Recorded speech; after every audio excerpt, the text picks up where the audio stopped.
Helburua da ikasbiderako dirua lortzea. Ingo duguntzaga bitan banatu eta untzagarri batean ingo ditugu kirol aktibo hauak edo, esan dezakegu adibidez vampiro, eguraldi honetzen bada ur jokuak, talako kirolak aktibo hauak dianak, eta beste erdian ingo dugu gehiago, kreatibidadia bultzatu edo, adibidez ume batzuk nahi badabe arpegia pintatzea, jentia gongo da pintatzen, arpegitza pintatzea, bat askarak margotzea, gero bai musika egongo da altabos bat hartu udaletxetik, eta musika egongo da lurrian bai mural bat, oran umiak pinta gual izateko eta itxoiten ari dian bitartian, odan adalakoa.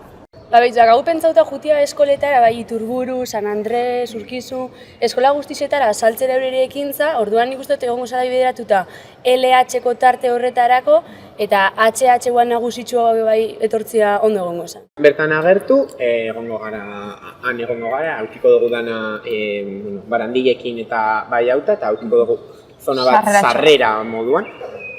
Barandilla ez da.